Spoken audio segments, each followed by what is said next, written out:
Muitas vezes a escola espera que os pais funcionem à imagem e semelhança de uma família idealizada que entregasse para a escola seres razoavelmente educados, e a gente constata, à medida que o tempo vai passando, que a cada ano o material humano que a gente recebe na escola é um material que carece de uma sofisticação maior no que diz respeito à internalização de valores éticos e morais, ou, para falar de uma maneira mais ampla, de crianças um pouco melhor educadas, no que diz respeito ao próprio respeito aos mais velhos, respeito às normas, respeito à disciplina, respeito à hierarquia, etc, etc.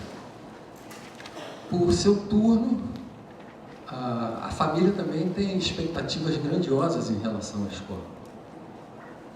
E no ato da matrícula, onde se estabelece um determinado contrato, não só esse contrato de direito, mas um outro contrato de fato, que pressupõe, na fantasia da família, de que essa escola se compromete, no ato dessa assinatura desse contrato, no ato da matrícula, a escola fantasiosamente, na expectativa da família, né?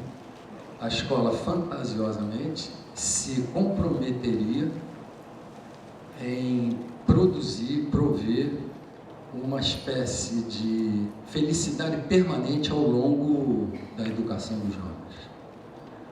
Como se a relação de um jovem, de uma criança, de um adolescente com a escola devesse ser marcada por permanentes alegrias, bem-estar, felicidade, etc. Como se as contradições ou a eventual frustração em relação às expectativas não marcasse permanentemente a relação entre essas duas instituições sociais. Instituições sociais fundamentais são dois dos 4 pilares que sustentam essa civilização ocidental há pelo menos 2000 anos. De modo que eu vou tentar me colocar dentro de uma moldura para evitar o máximo de digressões acerca desse tema tão amplo e falar essencialmente da condição humana, da essência da condição humana e um pouco da incompreensão ou eventualmente do desconhecimento que tanto família quanto escola apresentam em relação a esse material humano com o qual nós lidamos em casa e na escola. Uma espécie de desconhecimento da essência dessa matéria-prima. Então, assim, para começar, eu gostaria de ter uma ideia, porque eu há anos que venho falando para educadores, de uma maneira geral, não queria ser repetitivo. Se eu pudesse identificar aqui, por favor, há pessoas de educadores fora do Rio aqui dentro? Poderiam se identificar? Ou todos são aqui do Rio? Se pudesse levantar a mão, quem é fora do Rio? Fora do estado ou da cidade? Da cidade. Vai ser Teresópolis. Tá bom. Bem, vamos começar lá pela gênese, vamos começar pelo mais primitivo, pela essência da origem da condição humana.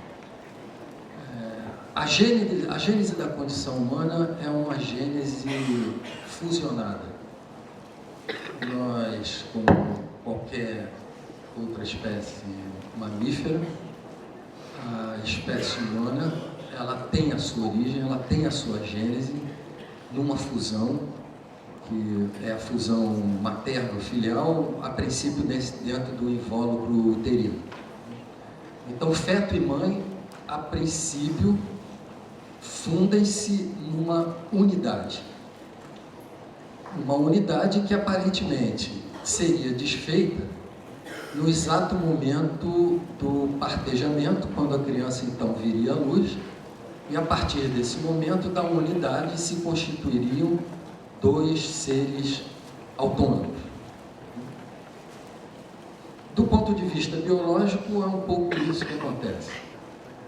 A partir do advento, da passagem do estado líquido que a criança se encontra no ambiente uterino para o meio gasoso, a partir no contato com o oxigênio, a partir do nascimento, se instituiria a ruptura da unidade. E, portanto, a princípio, no momento do parto, a simbiose estaria desfeita.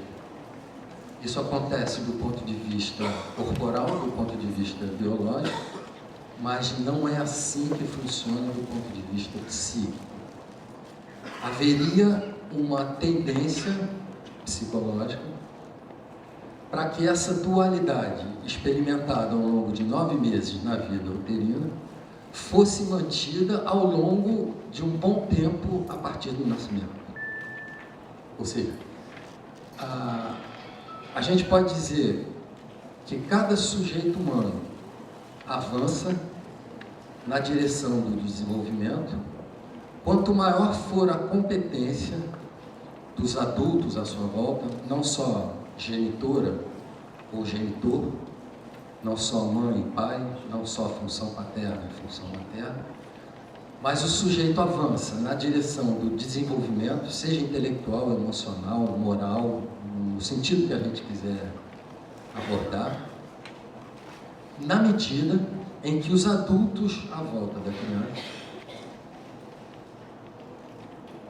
propiciam a ruptura dos laços de envolvimento. Eu me explico. Há uma tendência natural, atávica, a manter uma espécie de dependência emocional de figuras que nos constituíram.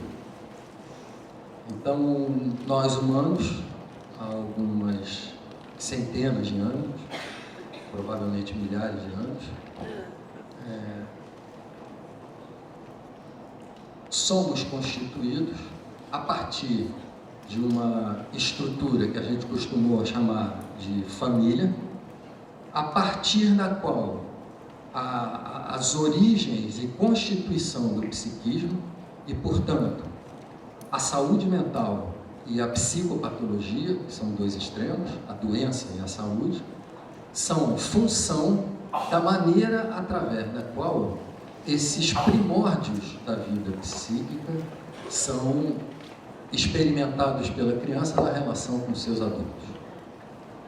E, basicamente, existem duas funções do ponto de vista psíquico que determinam a nossa trajetória existencial, vida fora. Nós somos função, cada um de nós, humanos, nós somos função da maneira através da qual essas duas funções, paterna e materna, interagiram e, de uma certa forma, continuam interagindo vida fora. E quando a psicanálise nomeia função paterna e função materna, ela não está falando necessariamente de mamãe e papai, genitor ou genitora.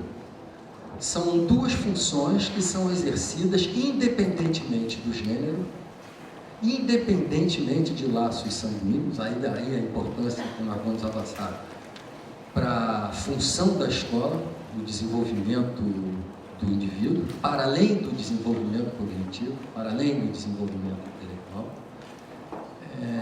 na medida que eventualmente a escola vai exercer, seja eventualmente função materna, eventualmente função paterna.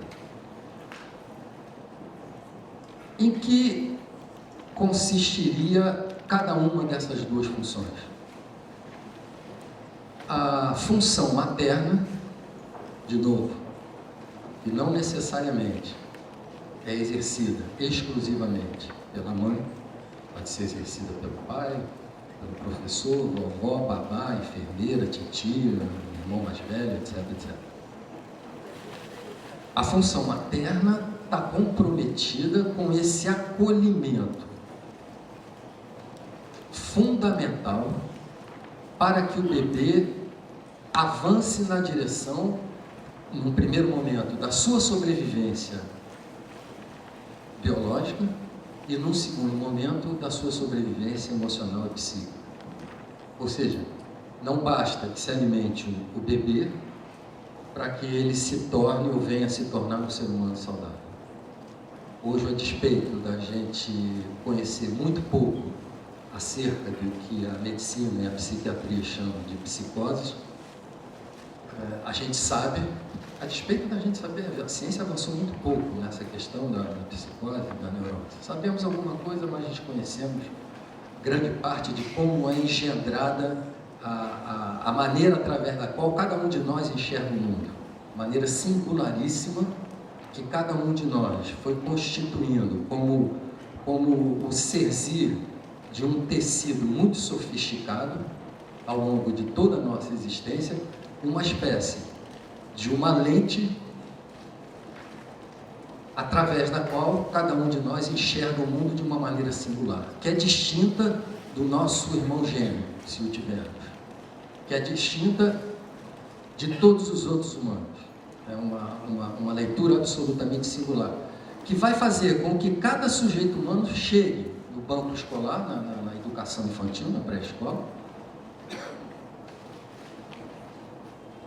de uma maneira absolutamente distinta. Às vezes veio da mesma fábrica. São gêmeos.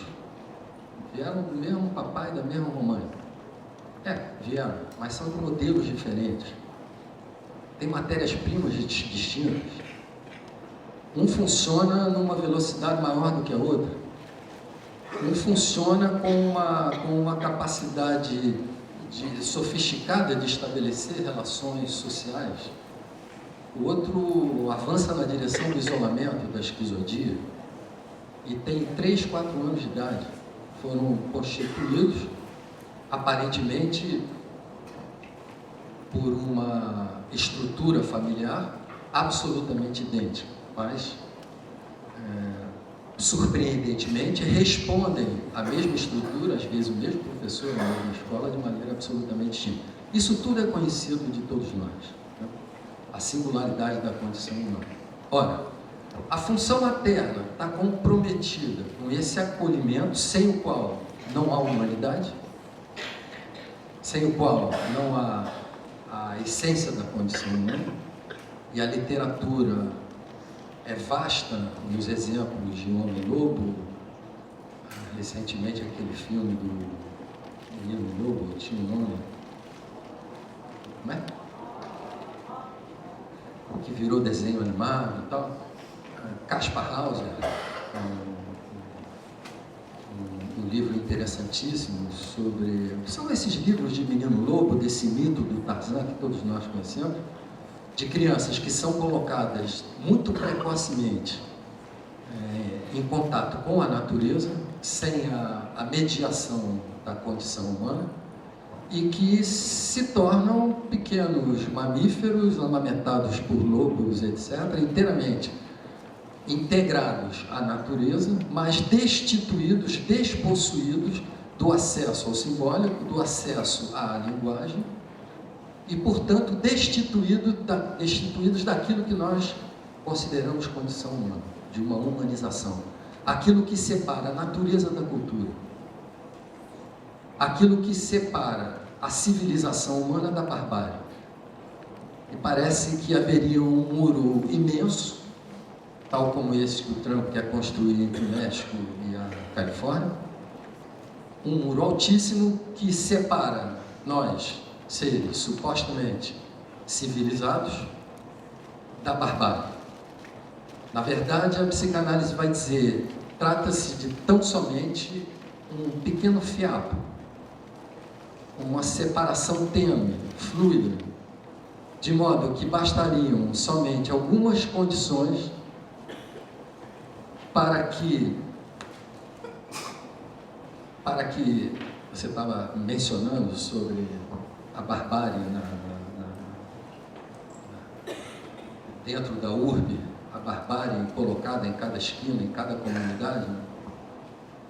Que bastariam apenas e tão somente algumas circunstâncias para o suposto humano, alimentado, bem alimentado eventualmente, educado, alfabetizado, pós-graduado, fosse capaz de perpetrar as mais radicais e avassaladoras formas de barbárie. E temos assistido ao longo da história da humanidade, não precisamos ir muito longe, não precisamos na Idade Média nem na Antiguidade. Basta a gente olhar um pouquinho no espelho retrovisor, olhar o século XX e dar conta das duas grandes guerras e da barbárie que se perpetrou e, de uma certa maneira, continua se perpetrando, a despeito da sofisticação que a civilização humana conquistou com os avanços tecnológicos admiráveis, indiscutivelmente, que conquistamos. A internet foi uma delas e a princípio não precisa ser demonizada, ela não compete com a nossa condição de professor, ela não compete necessariamente com uma escola, mas como qualquer avanço tecnológico, traz no seu interior benefícios e malefícios que estão colocados, seja nos antidepressivos, nos ansiolíticos, no álcool, nas substâncias químicas, que a princípio não devem ser demonizadas como a internet, a televisão ou o videogame. São instrumentos, pelo menos esses eletroeletrônicos, são instrumentos de acesso ao mundo, são instrumentos de entretenimento para a criança. A questão que a gente pode discutir é acerca do uso, isso vale para o álcool ou para qualquer substância química, inclusive para o açúcar, ou para o McDonald's, ou para seja lá do que a gente estiver falando, para a sexualidade, dos usos e dos abusos. O álcool pode ser um instrumento devastador para uma parte da humanidade, mas usado lá com uma certa moderação, pode ser um instrumento de descontração social, de ajudar o sujeito a viver e passar pelas dificuldades do cotidiano. Assim como o açúcar pode ser uma das delícias que a humanidade produziu já há alguns milênios e pode ser um agente devastador de adoecimento. Ora, a função materna, para não perder a circunscrição da relação família-escola, a função materna, e uma parte da escola está comprometida com isso, tem como compromisso fundamental, num primeiro momento, proteger a criança e prover a sua sobrevivência, e num segundo momento, acolher a demanda avassaladora que toda criança apresenta em relação ao mundo. E a demanda da criança é uma demanda avassaladora porque ela fala de um caráter imediatista. A grande complicação da criança e do jovem é a protelação da manifestação da sua necessidade de satisfação imediata. Ela não só quer a mamadeira, ela não só demanda a mamadeira ou as formas de satisfação de uma maneira absoluta, tirânica, mas com um caráter imediato. E essa é uma das características que marca como se fosse um medidor de desenvolvimento emocional. Quanto maior for a competência do sujeito de poder e saber protelar a satisfação do seu desejo, tão mais desenvolto ele se encontraria na escala de condição humana. E o contrário também é verdade. Quanto mais imediatista for a necessidade do sujeito de satisfazer as suas necessidades, tanto mais infantilizado ele se encontrará nessa escala. É exatamente aí que começa a entrar, a partir dos 18 meses, 24 meses de vida da criança, começa a entrar a importância do exercício da função paterna, que de uma certa forma se contrapõe ao exercício da função materna. Então, função materna, coloca no colo, acolhe, amamenta, acalenta, protege, vai até a caminha da criança lá, se ela tiver com a fobia noturna, com medo do fantasma, com medo do escuro. E a função paterna começa então, a partir de um determinado momento, em que a criança já começa a estabelecer o acesso à linguagem, a capacidade de simbolização e, consequentemente, a desenvolver os primórdios do que nós chamamos na psicanálise de ego, ou do eu, ela se olhar no espelho e dizer, eu, João, começar a identificar uma instância psíquica que passa a olhar e constatar a existência do outro. Parece uma coisa óbvia, né? O outro existe. Mas para o bebê, o outro não existe. Para o bebê, existiria tão somente o próprio eu. O seio materno é nada mais, nada menos do que uma extensão do meu desejo de satisfazer as minhas necessidades orgânicas e emocionais. E, portanto, o seio nada mais é do que uma parte integrante de mim mesmo. Ora, a função paterna deve incidir implacavelmente sobre a simbiose materno-filial, sobre a sensação fantasiosa e megalomaníaca que toda criança universalmente desenvolve acerca de que uma ideia de que a realidade deve funcionar à imagem e semelhança do meu desejo. Ou seja, a realidade externa não tem outra serventia senão a de satisfazer as minhas demandas. Nós estamos falando de um bebê, de uma criança com 1 ano e meio, 2, o que deveria ser um projeto ideal de desenvolvimento da humanidade. Mas nós vamos ver dentro da escola, ou no supermercado, ou na esquina, crianças com 3, com 5, com 7, com 10, com a mesmíssima suposição megalomaníaca, centrada num trono narcísico, pressupondo a ideia da existência de um Olimpo, de onde ela emanaria ordens para pais, adultos, vovó, professores, de modo que a realidade se submetesse a esse sujeito, tal como ele tiranicamente esperava quando tinha 6 meses ou 18 meses. E que, de uma certa forma, essa expectativa era legítima. Era legítima pelo fato de que, para que o sujeito se humanize, é preciso não colocá-lo na natureza, desprovido de recursos emocionais para suportar as hostilidades da natureza, mas é preciso colocá-lo num lugar de destaque, eu diria numa espécie de um trono, que a família contemporânea, especialmente a família burguesa a partir do final do século XIX e advento da Revolução Industrial, quando começa a se instituir, final do século XVIII, se instituir verdadeiramente o conceito de infância, porque isso que a gente tem como infância no século XXI, não havia na Idade Média, não havia 300 anos atrás, não. Esse pedestal e esse lugar de centro, esse trono em que foi colocada a criança, eu diria, para o bem e para o mal, há cerca de 300 anos,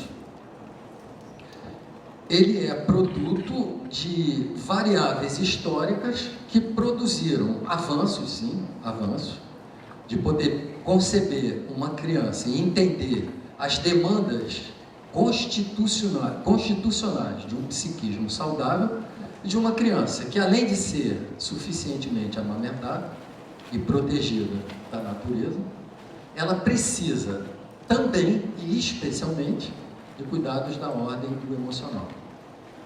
Então, essa é a essência da função materna. A psicanálise vai dizer assim, bem, está tudo muito bom, está tudo muito certo, mas para que esse sujeito possa romper com a simbiose que se inaugura na relação uterina mãe-feto, é preciso que haja uma instância terceira, como se fosse o terceiro vértice do triângulo, que vai intervir e vai partejar, vai cortar, vai romper esse cordão umbilical emocional. Aquele cordão que foi cortado pelo obstetra no momento do nascimento terá que ser replicado ao longo de vários meses, eu diria de vários anos, e essa é uma das funções primordiais da escola, é a função de partejamento. Nas sociedades primitivas, o partejamento, não por acaso a palavra parto vem de partir. E partir o quê? A díade materno-filial. Era o pai, nas sociedades primitivas, era o pai biológico, era o genitor, que rompia o cordão umbilical. E simbolicamente efetuava um corte que, na verdade, só vai se dar quando efetivamente ele se dá, porque essa é uma hipótese que está ficando cada vez mais frequente, ou seja, é preciso que a gente sublinhe isso com tinta vermelha. Eventualmente, a ruptura da simbiose não se dá. E não estamos falando só de casos extremos, como o que a gente está assistindo há 30 ou 40 anos, que é o aumento do transtorno do espectro autista ou dos quadros de psicose, porque esses ficam mais evidentes. Nesses casos, a ruptura da simbiose não se deu, e eu repito aqui, por motivos que a ciência desconhece ainda hoje. Sabemos ainda muito pouco sobre esses casos limite, né, que são casos mais caricatos e a gente pode dar conta, com um primeiro olhar, seja na escola ou em qualquer circunstância, da precariedade da condição daquele sujeito de estabelecer vínculos sociais e, consequentemente, estabelecer vínculo com a aprendizagem. Na medida que, para estabelecer vínculo com a aprendizagem, é preciso ter ganho a carteirinha de sócio da sociedade, sócio da civilização humana. E sócio da civilização humana não é um acesso indolor. Não é um acesso que nos exija, de uma certa maneira, os olhos da cara. Pagamos um preço altíssimo para efetuar a passagem da barbárie, da condição de animais, eu repudio um pouco, na medida que é preciso que a gente reconheça também a nossa animalidade, do ponto de vista biológico. É imprescindível que a humanidade não se coloque nesse pedestal hegemônico do ponto de vista da relação com as outras espécies no planeta, supondo que pode dispor de todas as outras espécies, como fazíamos e, de uma certa maneira, continuamos fazendo ao longo da história da humanidade. Podemos dispor de outras etnias. A escravidão tem 100 e poucos anos, a abolição dela. Então, essa fantasia hegemônica da humanidade, essa fantasia onipotente da humanidade, que pressupõe uma barreira entre a animalidade e a cultura, entre a animalidade e a humanidade, é, na verdade, um tênue fio que nos separa da nossa própria animalidade, da nossa própria agressividade, da nossa eventual violência própria da nossa espécie, Homo sapiens, que, para que fosse prevalente no nosso planeta há 70 ou 120 mil anos, pelo menos, houve uma necessidade imperiosa do ponto de vista evolutivo, da Darwin, de que uma parcela de agressividade substancial fosse colocada nas nossas garras e nos nossos caninos para que a nossa espécie tivesse sobrevivido a todas as outras no planeta. o que não significa que somos melhores ou as outras são imprescindíveis. Mas esse é o quadro que a gente tem no início do século XXI. Ora, a função paterna é uma função fundamentalmente estruturante. Ela inaugura a humanização do sujeito. Ela vai dizer para o sujeito o seguinte: olha, está tudo bem, o colo, o amparo, o acolhimento em relação à sua dor e ao seu sofrimento, vírgula. Porém, é preciso que implacavelmente você, criança que está se constituindo como humano, seja colocada na relação com outros humanos, de modo a que você possa, pouco a pouco, se dando conta do que significa esse mundo real, distinto desse mundo mágico que é colocado dentro da redoma familiar, em que a criança é centralizada num trono, onde ela tem todas as regalias, todos os privilégios e quase nenhuma frustração.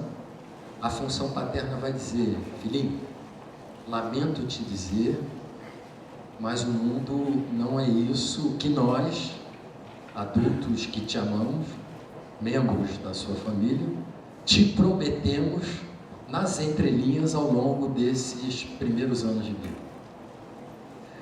O Freud vai dizer, ele tem uma passagem no texto dele, de 1920, do Mal-Estar na Civilização, que é uma obra que eu sugiro para todos os educadores, e sempre que eu trabalho em seminários com educadores, uma das primeiras leituras que eu sugiro, que trata da essência da condição humana, da maneira através da qual se educa efetivamente a humanidade desde sempre. E o Freud dizia num livro, esse Mal-Estar na Civilização, que foi escrito em 1929 e publicado em 1930, tem 80, não tem 90 anos, mas é atualíssimo.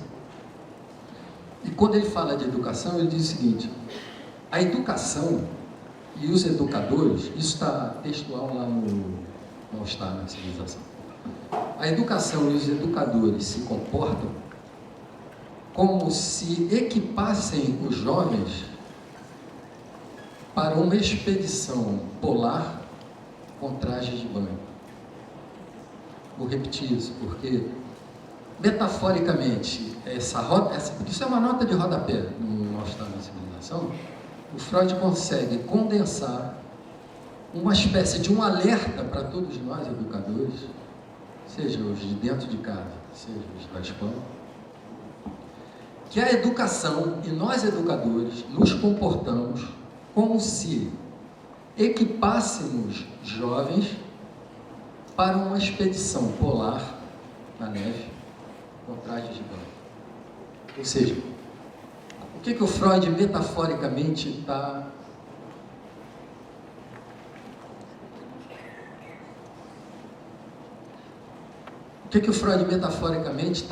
chamando a atenção da humanidade, especialmente de nós educadores? É preciso educar as crianças para além do entronamento, para além da função materna. É preciso incidir dolorosamente a função paterna sobre a criança, que vai dizer: filhinho, a despeito de te amar, vou te dizer amorosamente agora, não. Independentemente do meu amor por você, lamento que você não queira escovar seus dentes, ou que você repudie o sagrado banho de cada dia, que você repudie abandonar o seu videogame, a televisão ou a internet para fazer o dever de casa. Eu lamento que você repudie o controle da sua impulsividade instintual em nome da satisfação da sua eventual agressividade com a sua irmã menor, ou o seu desejo de lançar o bebê que acabou de chegar em casa da maternidade, seu supostamente amado irmãozinho. Entendo perfeitamente o seu desejo de lançar o seu irmãozinho janela abaixo. É possível entender isso, mas lamento te dizer que a minha função como mãe, como pai, professor, educador, irmão mais velho, titia, policial militar, Estado,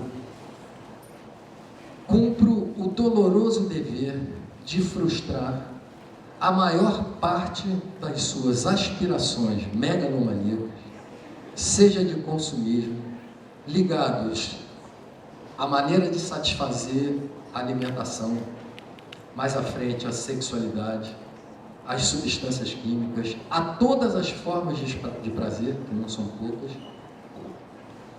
disponíveis pela tecnologia e pela humanidade no século XXI. A função paterna está, melhor dizendo, depois de ouvir o Freud, deveria estar comprometida implacavelmente com a frustração e, consequentemente, com a preparação dos nossos educandos com o mundo real. Ou seja, numa certa medida, continuamos remetendo os nossos jovens, depois que saem do terceiro ano do ensino médio, remetemos os nossos jovens para o Enem, para a universidade, para o mundo, para uma expedição polar com trajes de banho, desaparelhados para isso que eu estou chamando de mundo real, para o mundo tal como ele se apresenta, que é um mundo marcado por espinhos, é um mundo que existe a presença das rosas, claro, existe a presença do amor, existe a presença do afeto de todas as ordens. Em geral, para o senso comum, afeto é sinônimo de afeto amoroso. Para a psicanálise, afeto é toda forma de sentimento que nos aflige. E os sentimentos que nos afligem são de todas as ordens. Amor, gratidão, inveja, ódio, rancor, etc, etc, etc. E a maior parte do tempo, nós estamos estabelecendo uma conexão com os educandos para desenvolver afetos amorosos. Claro que a escola nem a família pretende desenvolver em nenhum dos nossos filhos ou alunos rancor, ódio ou inveja. Mas sim, é preciso aparelhá-los com o instrumento para lidar com o mundo tal como eles são, tal como as pessoas são, para o mundo tal como ele é. O Freud falava sobre 3 formas de sofrimento, quando fala dessa realidade nua e crua com a qual a criança implacavelmente terá que se relacionar, e ele falava sobre essas 3 formas para dar conta de onde precisamos integrar os nossos educandos. Primeira forma de sofrimento existe desde que a nossa espécie se constitui, há milhares de anos, a natureza. A natureza nos inflige e continua nos infligindo implacavelmente dores permanentemente, independentemente do desenvolvimento tecnológico, do ar-condicionado, dessa proteção de cimento que a gente tem em torno da nossa moradia, da nossa escola, as águas, o fogo, os terremotos, os tsunamis, enfim. A natureza se mostra implacavelmente muito mais poderosa do que todas as tecnologias que foram desenvolvidas e concebidas por nós. Então, a natureza continua infligindo a todos nós danos eventualmente irreparáveis. E a gente prepara a criança razoavelmente em relação à natureza. E essa natureza mais de concreto que tem dentro de casa. Não pode botar o fio na tomada, bota a tela para a criança não se lançar do 8º andar e protege a criança de faca, choque elétrico, etc, etc. Na pracinha protege para não cair no balanço e tal. A segunda forma de sofrimento humano, um pouco mais complicada de se defender, é o nosso próprio corpo.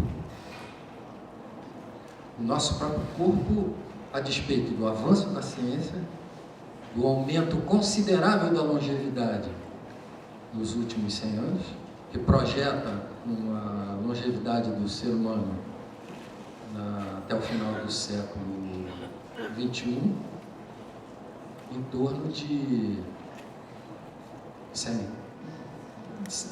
anos. E se a gente comparar com o início do século XX, que a expectativa de vida gerava em torno dos 50, nós vamos ter em poucos anos quase com a duplicação da longevidade, com todas as implicações que a longevidade traz. Só um parênteses. As fases de desenvolvimento humano, tal como a gente conhecia, que a medicina preconizava. Infância, adolescência, vida adulta, sei lá o quê. A adolescência hoje começa muito mais cedo, acaba muito mais tarde. Até porque os jovens, marcados pela presença do hedonismo, desenfreado, marcado pela cultura do espetáculo, pela cultura do prazer e pela presença do hedonismo, jovens vivem intensamente, tal como o bebê, se lembra lá dos 6 meses? Satisfação imediata. Mas vem cá, filhinho, você está com 17, está prestes a fazer o Enem, avançar na direção de um futuro, avançar na direção do desenvolvimento intelectual. Eu só consigo perceber o seu compromisso com aqui e agora. Mas como é que está a tua relação com o futuro? O que você pensa acerca do futuro? Eu canso de ouvir no consultório, trabalho especialmente com adolescentes. César, a vida para mim é uma festa. Eu quero saber do meu prazer, textualmente. E às vezes isso me sensibiliza a sinceridade com que eles conseguem verbalizar, sem ruborizar, sem absoluta sensação de qualquer forma de pudor em relação a isso. Eu vi o mundo a passeio, é uma expressão que eu também costumo ouvir muito. Isso não é obra do acaso. Seres que foram colocados pela função materna num trono em que foi prometido um reinado quase que interminável e uma relação com o prazer também interminável, vão chegar aos 17, 18 ou aos 27 e vão chegar aos 37 achando que esta fase do desenvolvimento emocional não é uma fase, é o fim do caminho, é o fim da linha. O que retira o sujeito, o que constitui efetivamente aquilo que a gente vai chamar de lucidez mais tarde, é a capacidade do sujeito de entrar em contato com a renúncia.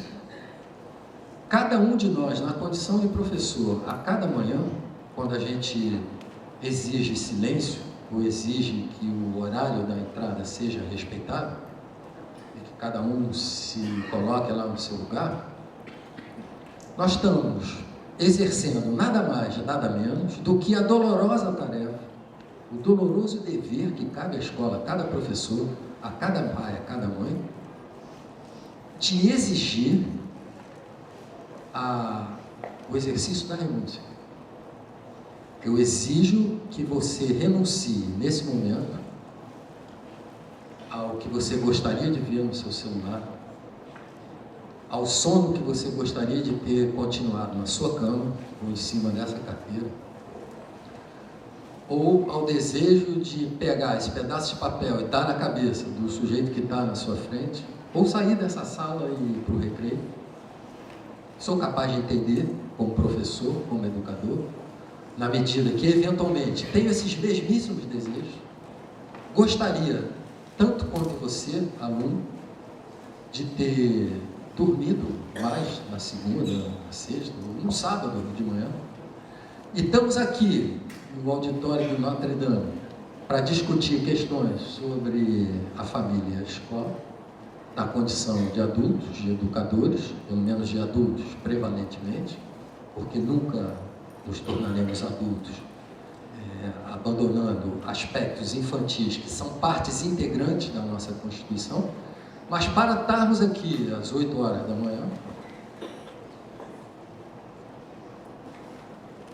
foi necessário que cada um de nós efetuasse uma dolorosa renúncia em relação ao sono ou a 85 coisas interessantes que poderiam estar sendo feitas no sábado de manhã, de sol, no Rio de Janeiro, no mês de março. Esse calor que a gente está vendo.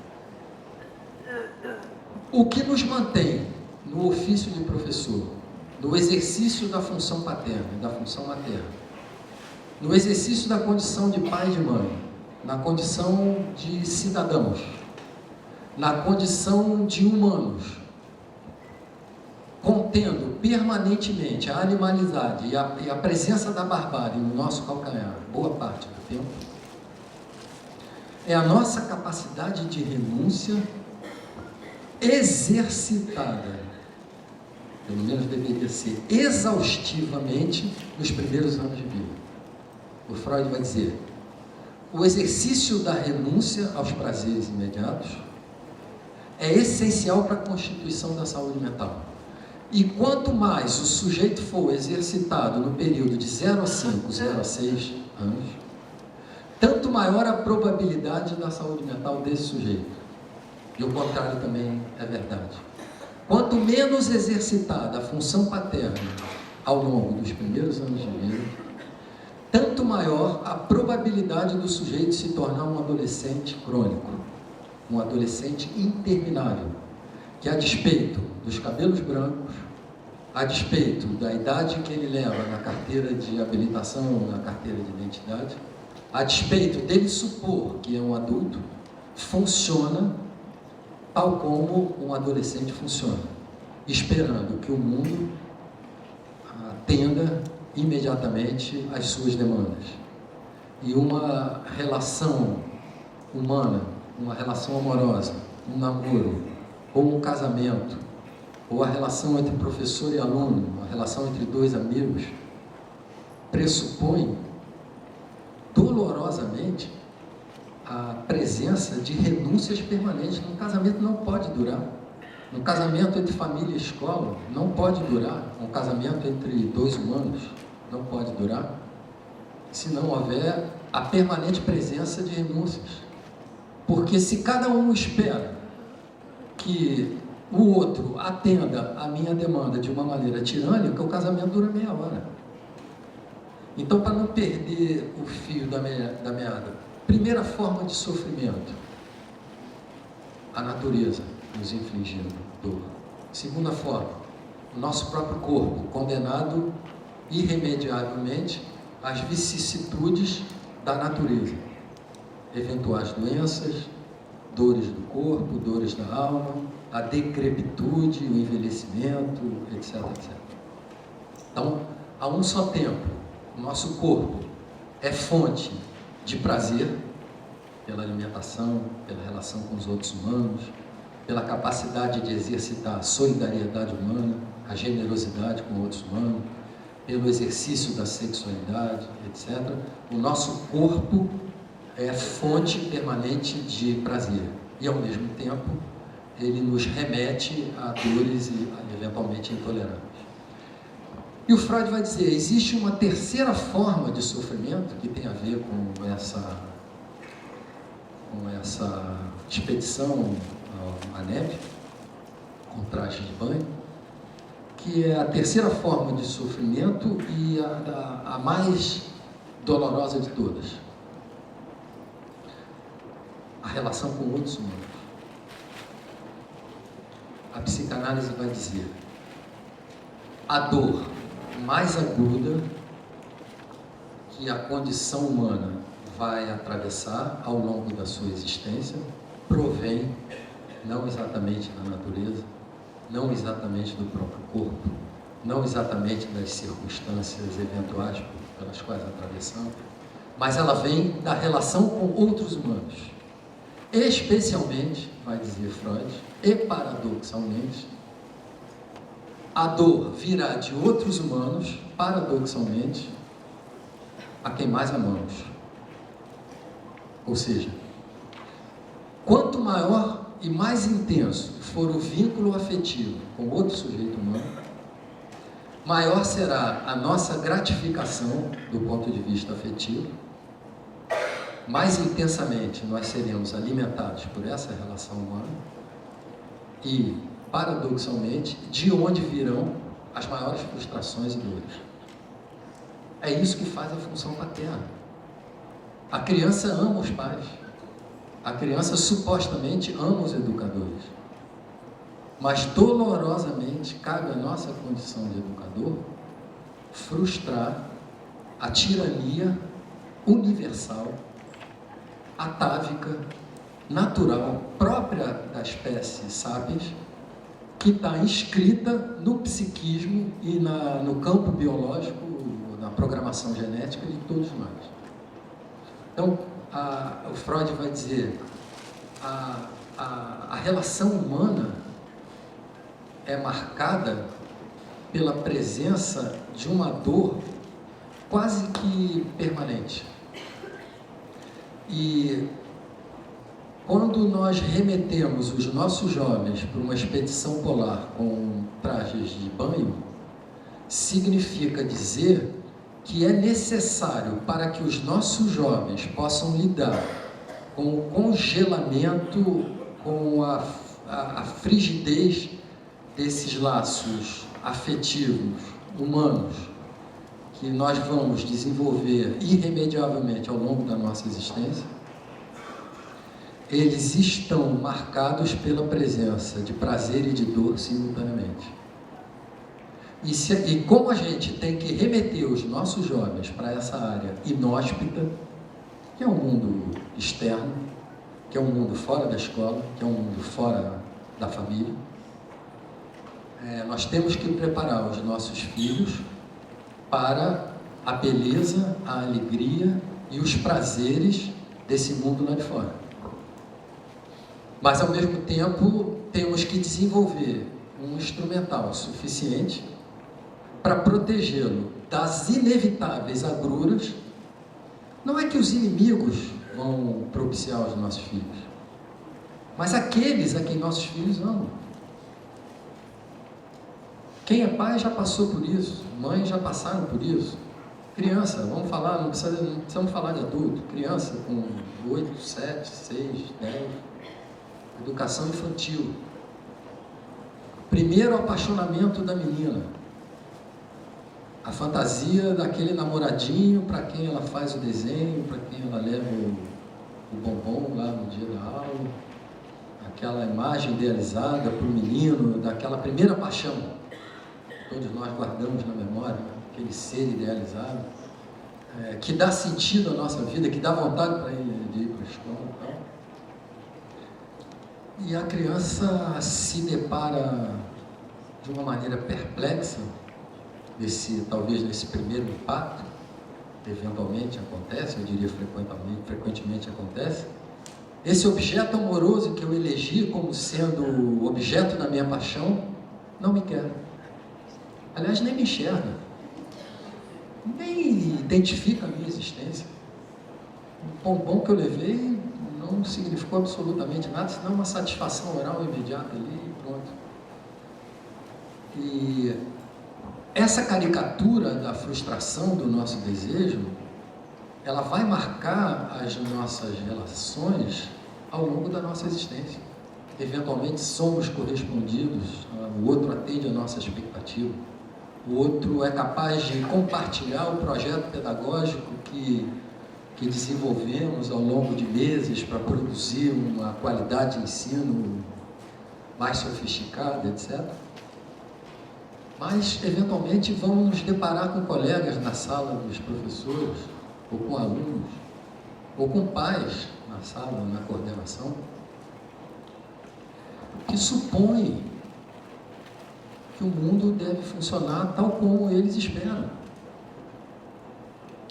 E que a maneira que a humanidade tem para avançar nessa questão da sofisticação da condição humana, que é preparar efetivamente os nossos sujeitos para o mundo real, não é tapar o sol com a peneira, não é criar redoma familiar, não é exercitar exaustivamente a função materna em detrimento da função paterna. A escola está visceralmente comprometida com o exercício de autoridade. A família espera que a escola funcione como uma espécie de extensão de um jardim cheio de rosas que eu constituí para os meus filhos dentro de casa. E é legítimo que eu constitua esse jardim de rosas para os meus filhos dentro de casa. Agora, é absolutamente deplorável que a escola compartilhe desse projeto megalomaníaco que não está escrito em lugar nenhum. Isso não está escrito em lugar nenhum, a não ser na fantasia inconsciente da família contemporânea. Da família contemporânea do século XXI. Que no ato da matrícula, ela supõe que a professora vai funcionar à imagem e semelhança da babá que eu tenho em casa. E que jamais contrariará o desejo onipotente do meu, eu ia dizer filho, oi? Príncipe. Um ser com um sangue de outra cor, diferente dos outros humanos. O que acontece, e todos vocês exercitam isso diariamente, é a constatação de que, para além de termos que educar os nossos jovens, que por si só já é uma tarefa árdua, mas ainda assim tem a gratificação que todo professor tem, de perceber os avanços na aquisição do conhecimento, os avanços na direção contrária da barbárie e na direção da evolução da condição humana. Temos ainda a missão dolorosa e trabalhosa de educar as famílias contemporâneas. A escola tem que educar, isso está escrito lá no projeto, na missão da escola, isso está escrito, não, também isso não está escrito em lugar nenhum. Mas se a escola não educa os pais, a escola não consegue educar os filhos. É quase que uma equação matemática. E quando eu falo para educadores, eu faço questão de fazer uma distinção entre acolher entre atender e entender a demanda da família. Isso vale também para o aluno. A função do professor é acolher a demanda da criança, é exercer a função materna, é entender a demanda da criança, do adolescente. Pô, não estou conseguindo aprender, estou sofrendo, estou não sei o quê, senta aí, vamos conversar lá na orientadora, eu entendo, eu também fui aluno, sou ser humano, tal. Mas a escola, o professor, ela não tem que atender a demanda do aluno. Olha só, estou mal, eu sabia que tinha prova hoje, não estudei nada, mas trouxe aqui um atestado que a mamãe arrumou para mim, para você me dar prova na semana que vem. A escola não tem que atender, a escola pode entender a maluquice da família, pode entender esse caráter hedonista da juventude. A escola está comprometida com o acolhimento da demanda, com o exercício da função materna. Isso é parte do nosso ofício. Nós temos que acolher o sofrimento, a ignorância, a eventual inquietação, a eventual ansiedade. Não precisa mandar para o psiquiatra, nem para o neurologista, se o jovem está angustiado, está ansioso ou está um pouco desatento. Eu canso de receber adolescentes no consultório, mas está muito ansioso, está muito angustiado. Na escola, com as questões, fala, que bom, tá ótimo, pode ir para casa, não tem problema nenhum. Porque a existência humana pressupõe a presença inexorável da ansiedade, da inquietação. Como é que pode se presumir uma existência indolor, uma existência analgésica? Existir dói. Viver é doloroso. Viver produz alegria e produz bem-estar, mas permanentemente a a presença da dor se mostra de forma inexorável. Então, somos capazes de entender, quando a gente recebe a família, somos capazes de entender a inquietação dos pais, o sofrimento dos pais verdadeiramente. E essa tendência que os pais têm para correr, então peraí, se está ansioso, se está angustiado, eventualmente a escola se torna cúmplice disso também. Vamos levar para o neurologista para anestesiar. Assim, para manter um pouco essa redoma familiar no mundo lá fora, para ele poder suportar as agruras do mundo. E se presta mais um desserviço para o sujeito, porque as angústias do mundo só podem ser enfrentadas e o sujeito só avança na direção do desenvolvimento emocional na medida que ele exercita o enfrentamento da angústia. E quando se anestesia com um comprimido, com uma substância química, que supostamente fará o nosso aluno prestar mais atenção no quadro negro, como se isso fosse resolver o problema. Como se a questão não fosse muito mais complexa do que estabelecer uma substância química que vai resolver o problema do enfrentamento do sujeito, não com atenção na sala de aula só. É muito mais do que isso, porque não tem comprimido para o sujeito amadurecer. Não tem comprimido para o amadurecimento. Não tem um comprimido para o sujeito, na hora lá do casamento, começar a tomar uma substância para enfrentar as agruras de um casamento. Essa substância deveria ter sido veiculada desde os mais primórdios da infância.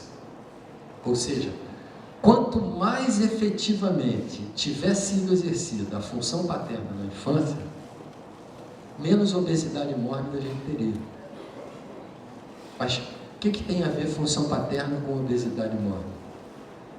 O que tem a ver função paterna na infância com alcoolismo, com dependência química, com compulsão sexual, com compulsão para trabalhar, com compulsão para a internet, com compulsão para o que vocês quiserem?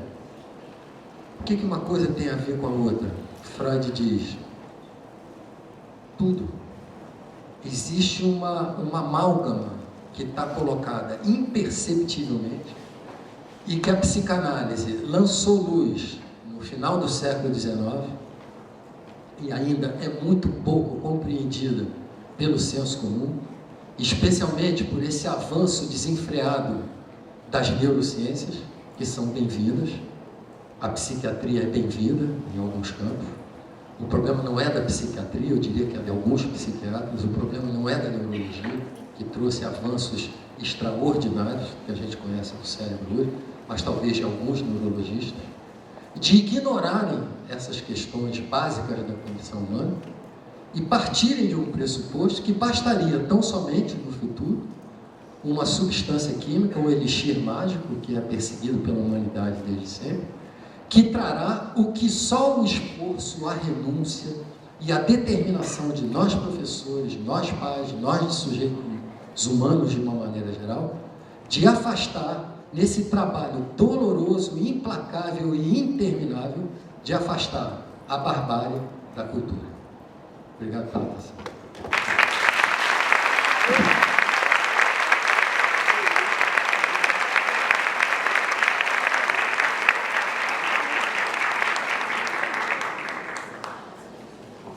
Passamos para as perguntas agora. Temos 2 minutos.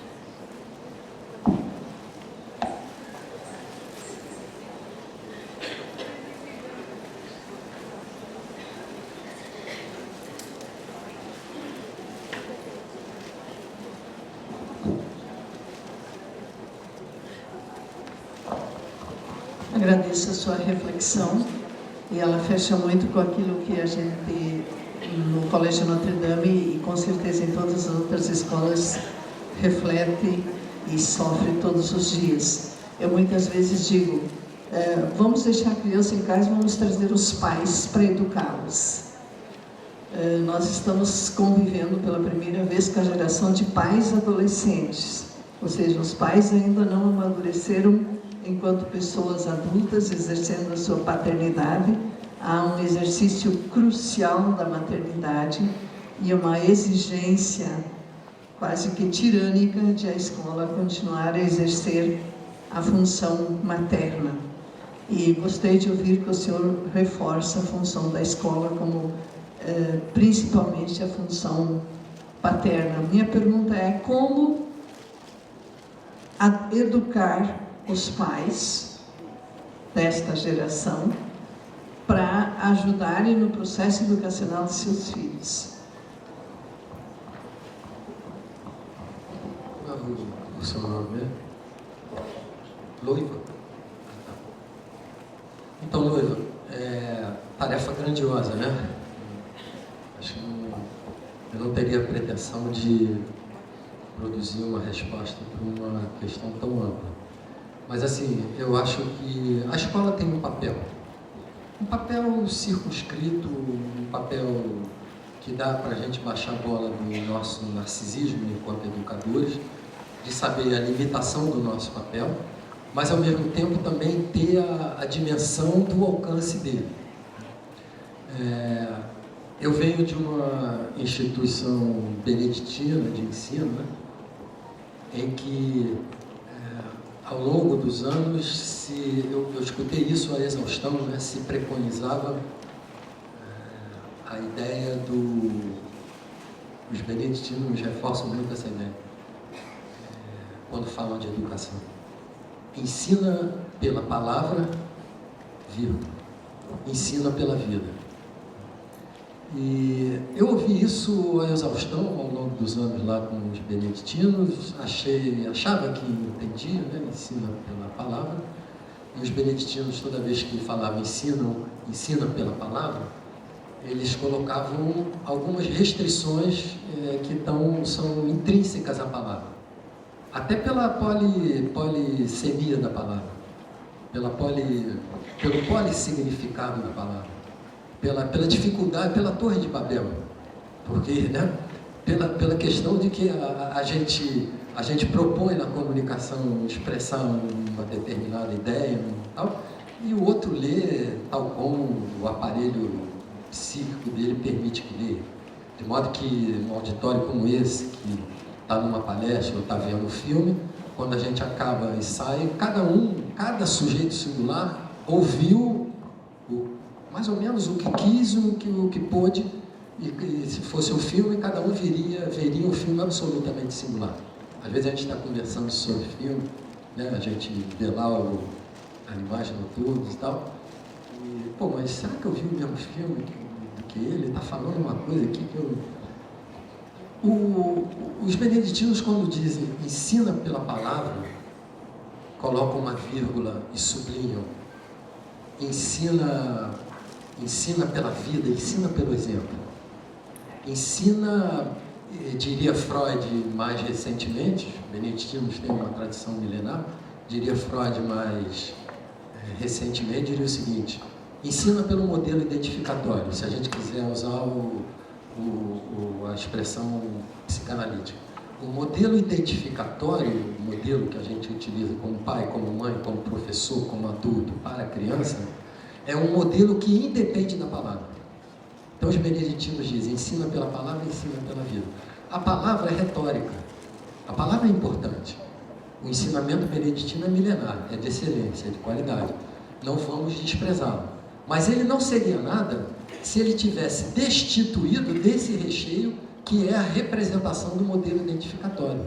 Esse que está te ensinando, a despeito do que te ensina algo que você não está vendo, que você não está mensurando e que você não tem como copiar. Ele te ensina algo que é introjetado, e a contribuição da psicanálise vai dizer, o sujeito que ensina algo que na maior parte das vezes ele nem sabe que está ensinando, do ponto de vista subjetivo, do ponto de vista inconsciente, e o sujeito que aprendeu sequer tem noção do que aprendeu. Porque quando a gente diz, por exemplo, para dar um exemplo do que eu estou falando, ensina pela palavra, ensina pela vida, eu sei que todos sabem, mas eu vou sublinhar de novo. vai dizer para os nossos alunos e os nossos filhos: não minta. Nós vamos transmitir valores. Esse não minta, ele, ou seja lá o que for que a gente esteja dizendo, ele será mais ou menos incorporado em função daquilo que a gente é, ou da maneira através da qual a gente se coloca em consonância ou dissonância com o discurso que a gente está fazendo. Não sei se fica claro. Não? Vou dizer de outra forma. Entre o discurso e a prática, vou caricaturar. Entre o discurso e a prática, o discurso é quase que irrelevante quando se trata de educação, especialmente de valores. O discurso é relevante. Não minta.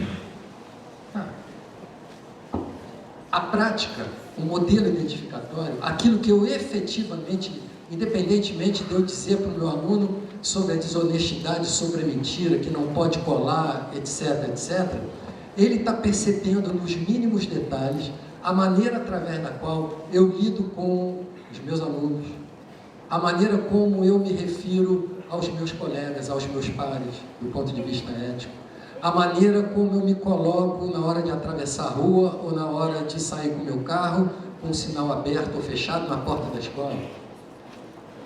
Então, independentemente daquilo que a escola propõe, o projeto pedagógico dela, a missão a que ela se propõe, eu acho que a escola tem um compromisso fundamental com a civilização humana, com a cultura contemporânea, de não propalar no site da instituição, ou da ANEC, ou seja lá onde for, um discurso no primeiro dia de aula, nossa missão, nosso projeto pedagógico, blá, blá, blá, sem desqualificar o projeto pedagógico de ninguém, mas somos o que dizemos ser e praticamos aquilo que dizemos ser. Se há uma educação comprometida com o exercício da autoridade, uma educação comprometida com a construção de sujeitos capazes de enfrentar o mundo lá fora tal como ele é, e não uma réplica de um jardim de infância interminável em que se encobre efetivamente as transgressões de papai, mamãe e filhinho aqui dentro. Esse modelo identificatório, essa mensagem que vai sendo veiculada imperceptivelmente, porque o Colégio A, ou o Colégio São não sei o que, ou o Colégio B da esquina, é escolhido pelo conjunto de pais, não apenas pelo resultado que é propalado lá pelo Enem, mas aquilo que em alguma medida é veiculado há anos a respeito da ideologia e da maneira através da qual aquela instituição produz seres humanos de uma determinada forma. E é com isso que a gente tem que se comprometer, sem precisar escrever isso em lugar nenhum. E esse compromisso é um compromisso cotidiano de cada um de nós dentro da sala de aula cada manhã. Então isso significa um trabalho exaustivo e interminável.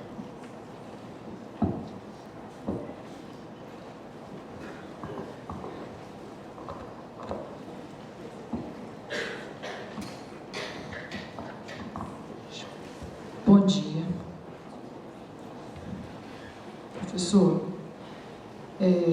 inquestionavelmente, a gente que lida com o dia a dia da escola, a gente sabe que o colégio atua nessa função paterna. A minha pergunta é, essa função paterna, ela pode ser vista aqui pelo coletivo aqui de educadores, o uso do rigor, né, das regras, da aplicação do nosso regimento. Na minha concepção pessoal, acho que a estratégia mais eficaz, além de cumprir com o regimento, é talvez de duas maneiras, e essa é a minha pergunta.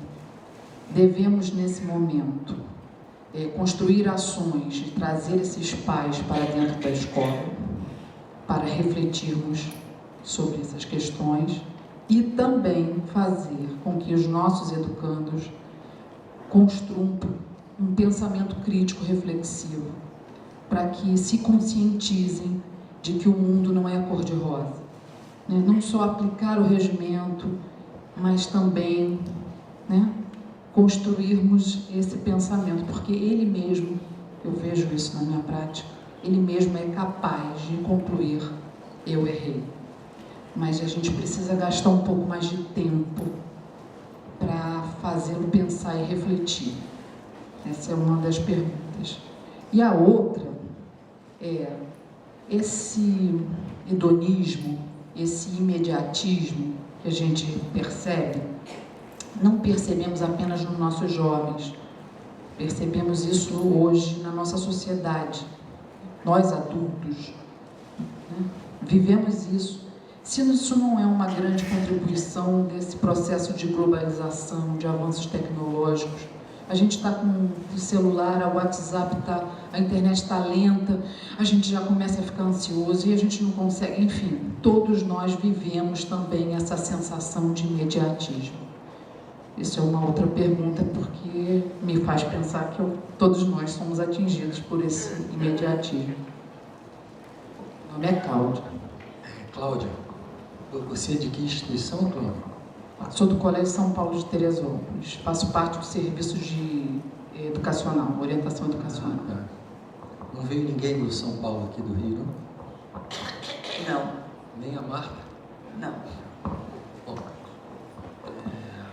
muita coisa, hein, Cláudia?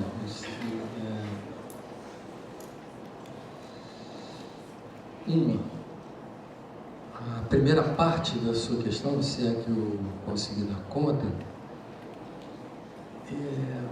e você depois passou mas as estratégias de trazer os pais para discutir o exercício da função paterna, rigor, cumprir as regras e tal.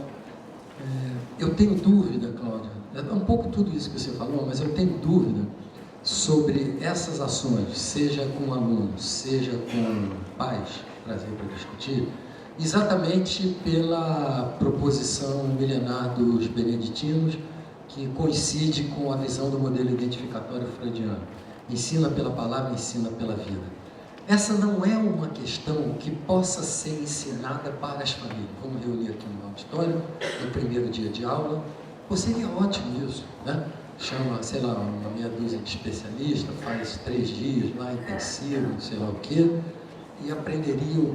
Porque essa não é uma questão que se veicula através de aparelho intelectual para aparelho intelectual, razão para razão. Porque a criança é capaz de compreender, por exemplo, olha só, aqui não é casa de mãe Joana. Aqui nessa instituição tem hora para chegar, tem hora para sair da aula, não adianta trazer atestado médico para fazer prova, sei lá das quantas. Aqui, ó, um conjunto de regras, está na internet, leva o livrinho para casa, informa os pais, etc. Se assim fosse, a gente colocaria na porta do armário dos nossos filhos, escovar os dentes após as refeições, dormir a tal hora, meia hora de videogame por dia, etc, etc. Eu acredito mais na condição de psicanalista, nesse trabalho que eu me referi aqui na primeira questão. O trabalho de efetivamente exercitar a função paterna no cotidiano, a instituição como um todo, cumprir as regras, exigir que seja. E o que é mais complicado de cada um de nós, Cláudia, porque cada um de nós tem as mesmas pulsões transgressoras de qualquer aluno, de qualquer adolescente. Um pouquinho mais sofisticada, a nossa capacidade de renunciar está um pouquinho mais trabalhada, mas a gente gostaria de... A gente não gostaria de uma próxima semana sem aula, para a gente ficar em casa? Vamos ser sinceros aqui. Seria legal? Seria legal.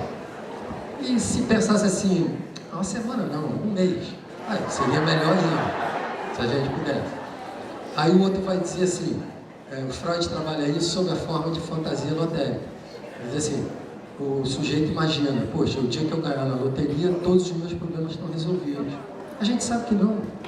Assim, ingenuamente, aparentemente, alguns poderiam estar, mas a essência da condição humana vai continuar esbarrando nas mesmíssimas questões. Enfim, e eu diria que a saída independentemente, eu não descarto, eu não excluo o trabalho de paz, a escola de paz, chamar os pais de vez em quando, entra por aqui, sai por ali, no dia seguinte é um pouco mais ou menos o mesmo, mas água mole em pedra dura. Eu acredito mais nesse trabalho de oferecer modelo identificatório. E a segunda parte da sua questão, qual era mesmo?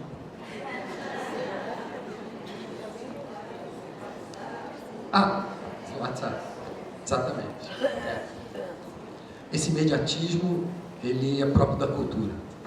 Próprio da cultura tem a ver com a inserção dessas variáveis, que não são no final do século XX, elas são no final do século XIX. Estamos falando de Revolução Industrial, estamos falando de Charles Chaplin, de tempos modernos, de linha de produção. A escola se coloca um pouco com essa caricatura de linha de produção, de mobiliário, de funcionamento, campainha e não sei o que do século XIX, professores do século XX, alunos do século XXI, aquela história. É verdade, tem isso também. Mas assim, tem uma questão que é atemporal. Tem questões que são próprias da temporalidade do que a gente está vivendo, elas são contemporâneas. A velocidade com que as informações são colocadas e esses aparelhinhos dos quais a gente se torna dependente, eles têm um traço circunstancial, eles são do nosso tempo. Mas tem um outro lado que é atemporal, é ahistórico, que tem a ver com a simbiose materno-filial. A gente pode dizer que a relação, não todos, mas que uma boa parte de adolescentes, algumas crianças, alguns adultos, tem com os eletroeletrônicos é uma ligação simbiótica maternal. É uma espécie de companhia virtual para todos os momentos, que entretém, porque vamos convir que uma criança de 2 anos, cuja mãe tem que dar aula no São Paulo, de Teresópolis, no São Notre Dame daqui, em 2 colégios, 3 instituições, dá tempo, etc. Criança de 3 anos. Que num determinado momento você coloque a criança de 3 anos para brincar com a galinha azul, sei lá, com a televisão, com um negócio lá para apertar e entretê-la. Como foi a televisão para a minha geração? Não tem muita diferença. É claro que esse é um objeto que o Winnicott chamava de objeto transicional, que ele faz, como é um travesseirinho, por exemplo, com o cheiro da mãe, ele faz aquela função de manter viva a presença da mãe. Eu diria que essa adesão, essa adição, essa dependência desses objetos eletrônicos que produzem ao mesmo tempo, porque à primeira vista mais superficial, são formas de entretenimento eletrônico, que causam prazer. É quase como não é uma substância química, mas é um instrumento de prazer. Que não é pessoal, é um instrumento eletrônico.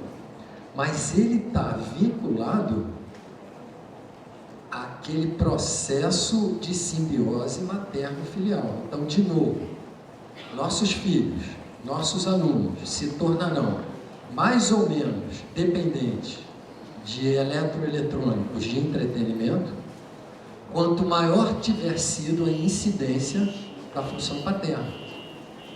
Não sei se fica claro, eu gostaria que ficasse, que eu ficaria satisfeito se a gente pudesse dar conta de que a frustração, a contrariedade, a retirada do sujeito do paraíso, a função paterna consiste nisso.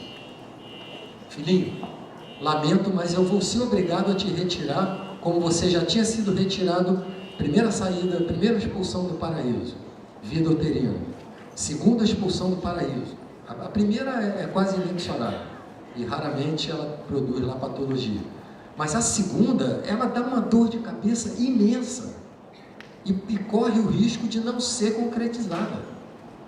E os eletrônicos entrariam ali, o WhatsApp, o Face, porque são redes sociais. Redes sociais. Tá, por um lado, elas propiciam e causam... não vamos negar o bem que elas produzem para a humanidade. Elas facilitam a comunicação. Vamos imaginar a nossa vida sem o WhatsApp hoje.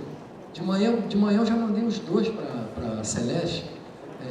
Ontem à noite a gente mandou também para combinar as coisas aqui.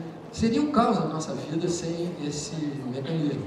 Então, da mesma maneira que o álcool, da mesma maneira que a sexualidade, que o açúcar ou que o WhatsApp, a questão não é o uso que a gente faz desses instrumentos ou dessas substâncias, ou da mamãe ou da professora. É o abuso que se faz delas. A nossa função, para repetir e deixar isso mais consistente, a nossa função não é atender a demanda dos alunos, não é atender a demanda de papai e mamãe que vem reclamar que a professora não contrariou meu filhinho. A nossa função, acolher, eu entendo que a senhora esteja, lamento a sua contrariedade, tal, mas aqui funciona assim. Lamento lhe dizer, aqui funciona assim, sabe por quê? E o subtexto, a senhora fica à vontade para botar na outra escolinha ali da esquina, que é mais fácil, e faz em 2 meses o que a gente leva um ano aqui para fazer. Lamento lhe dizer que aqui é assim. Por que aqui é assim? Porque nós estamos preparando para a vida que seu filho vai enfrentar lá fora. Nós não estamos fazendo de conta aqui. Então, eu lamento lhe dizer que deve ser feito aqui, e acho, lá no fundo, que a senhora escolheu essa instituição, porque a senhora também está tão comprometida quanto a gente, de preparar o seu filho para o mundo real.